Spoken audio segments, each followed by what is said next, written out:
Hello chess friends and welcome to Izidor's chess channel and welcome to my Basics in Chess series. So in this series we're following opening principles, middle game strategies and the endgame strategies. Today we're continuing our middle game strategies again. Today we're continuing our series attacking themes in chess. So I've covered already some videos how to attack against your opponent's fianchetto. Today we'll do another theme. Today we'll do the so-called pawn sacrifice in opposite side attack game. So this opposite side attack game I've explained many times in my Basics in Chess series, but today we're doing this common pawn sacrifice which is possible and which you should recognize in order to make something happen in your own games, because this pawn sacrifice is really necessary to be faster than your opponent.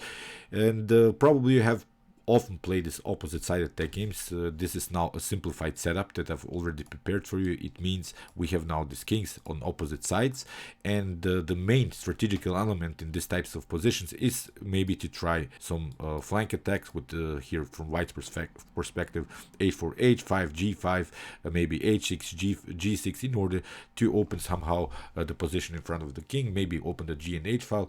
I just wanted to imagine also this position with more pieces on the board, but this is really important to show you to you in a simplified way. Now if the position of course clears in front of black's king, then we could maybe try some dangerous attacks with our rooks. Maybe if the queen is still on the board, if we for instance have a dark square bishop, then we could have some attacks and attacking possibilities and really some great chance to win. But sometimes your opponent has played a simply faster attack, so it's all about tempos in this opposite side attack game. So it means you have to be faster than your opponent. So in order to be faster, there is really this attacking theme. It's the so-called pawn sacrifice in this opposite side attacking that I wanted to analyze with you today. And you see, in this particular position, white has already played the move g4.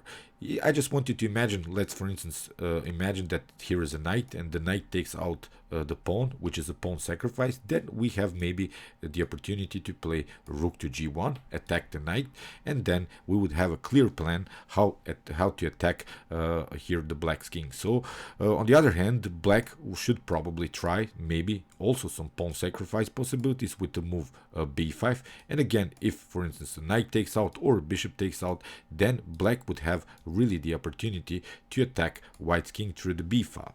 So these are really important things, because as I said, when you don't make progress with your attack, you may get smashed by your opponent. Your opponent will be simply faster, and that's why sometimes you have to just give up the pawn.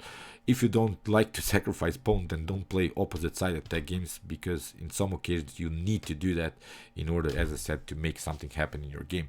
So let's see now a couple of examples. Here is an example, is the game played by Siegbert Tarrasch against Isidor Gunsberg, and here is the situation. We have this opposite side attack game. The king, white's king is on the king side, black's king is on the queen side, and here is a serious threat of blacks. Black will try probably to make the move g5 and then g4, and then of course the g file is open and it could be really dangerous here for white. So that's why white decided to sacrifice a pawn in order to make something happen, to be faster, because you have to be fast. Here b4 was played. We have bishop takes b4, so it's a pawn sacrifice. Here Siegbert Tarrasch played the move rook to b1, and see how now our attack is simply faster. We're pawn down, but you had to do that. The serious threat of g5 was not really a calm one, because after the move g5, I think black has a comfortable game, has a faster attack. So now white is on the attack, black has to defend. After bishop rook to b1, we have bishop takes d2, queen takes d2, and you see now we can even sneak in somehow with our queen here on this very active square a5. In the game, king to b8 was played, and now c5. Very important move to close here the queen, and now this is a serious threat. queen to b4. Or we have also possibilities to play bishop to a6, which is also very dangerous. In the game, bishop to c8, rook to b3, we have queen to c7. You see, black is using now all of his pieces just in order to defend, but that was all possible because we played this very important pawn sacrifice. Now the b file is open and we have really some great attacking possibilities. Rook to b1, of course, we have king to a8, and now rook to b6. Very tricky move. If you, for instance, take a takes b6, we have, of course, a takes b6, and I'm not seeing a good way how to defend here because we have queen to a5, and you get checkmated even here through the a file. So rook to b6, great move here by Siegbert Tarrasch. We have e5. Now rook to b4, rook to e8, and now finally d takes e4, f takes e4, and now rook to a4. Both of these games, examples that I'll show you in this video, will be in the description below, so you can check out the whole games. Here, after rook to a4, we have e4. Very tricky move here by Tarrasch's opponent, but now queen to a5 anyway, with an immediate threat to play checkmate. We have queen to b8, which is a forced move, but now bishop to e4, grabbing the pawn, bishop to f5, and now rook to a6.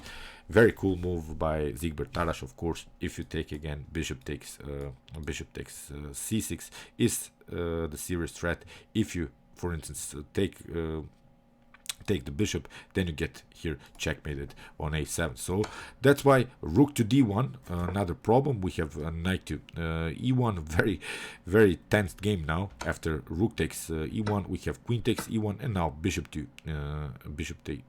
e4. We have rook takes e4, and now rook takes e4, queen takes e4. After b takes a6, we have queen takes c6, queen to b7, and now queen to e8, attacking the king. You have to defend again, but now queen to e4. Again, you have to cover with the queen to b7, and now c6. Very nice move. Queen to c7 had to be played in order to make something happen here from black's perspective. The serious threat was, of course, to create this discover check with the support of the pawn. It would be even a checkmate. In the game, queen to e1, e8 again you have only one thing to do, and now queen to d7, we have a queen to b1, not a problem because there was only one check. Knight to f5 was played, but it's a little bit too late because now we can simply pass through, and this is game over. In this position, Tarrasch's opponent resigned. You see how dangerous this attack was. Here nothing happened on the king side, although black had the opportunity to push his pawn forward, but Tarrasch was simply faster with his pawn sacrifice on b4. And here is the other example that I wanted to show you today. It's a great game played by Johannes Zuckertort, and this game is really a tactical beauty. Be prepared, it will be really a game like Mikhail Tar, for instance. Here we have f4 by Zuckertort, e6, knight to f3.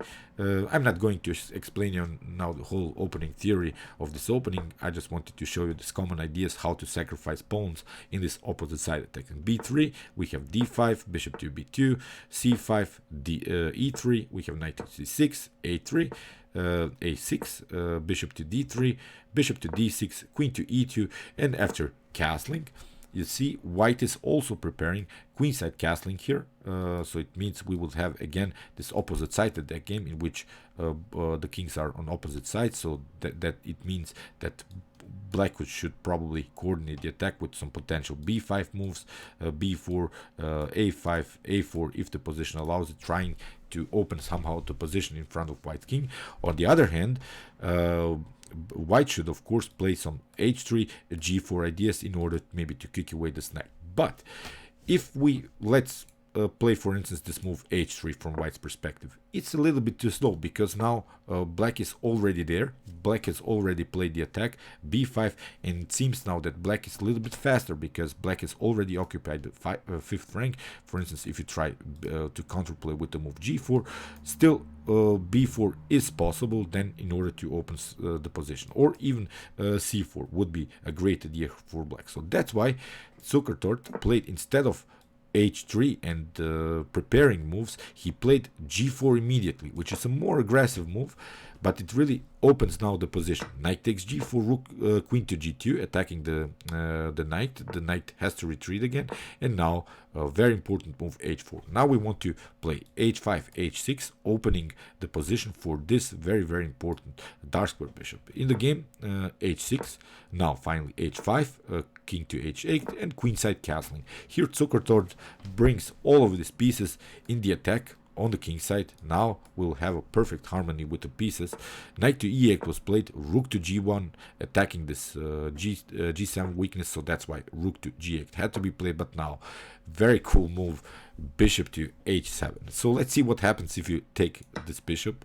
It's a really cool checkmate. You have queen to g6. If you, for instance, take f takes g6, h takes g6, check, king to h8, and now rook takes h6.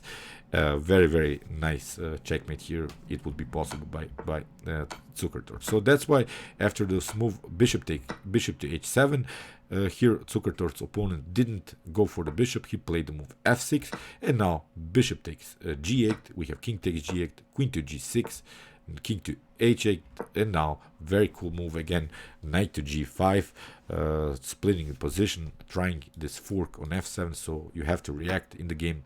H takes g5 was played, but not a problem. F takes g5 here. Knight to e7 was played, and again Zukertort doesn't care for his queen. He played simply g takes f6, knight takes g6, h takes g6, opening the h file. We have king to g8, but now rook to h8, and in this position basically it's a forced checkmate.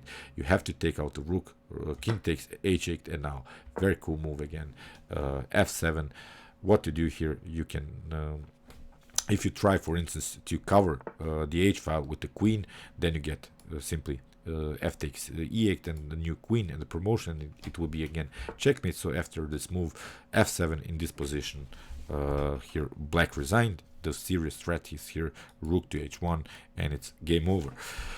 So see, very important thing here to play the move g4 in order to make something happen. As I said, here black would have been simply faster, so sacrificing a pawn in these types of position, in this opposite sided tech games, is really sort of a must. When you don't see it, you will probably lose the game because your opponent will be simply faster. If you would have played something like h3, g4 to prepare the attack, here you have to simply go straight for it and try to attack your opponent and win the game very effectively, like Zukertort in this tactical beauty. Okay, I hope you realized these ideas, and I hope that you enjoyed this video. Meanwhile, you can watch my other basics in chess videos from the series with some more attacking themes, with some more opening principles, middle game strategies, and end game strategies. And you can also watch my chess tactics and chess puzzles videos, in which I show you all of the possible tactical motifs that can happen to you in a chess game. You can also subscribe to my channel if you like this content. Thank you for watching, guys, and chess is the best, of course.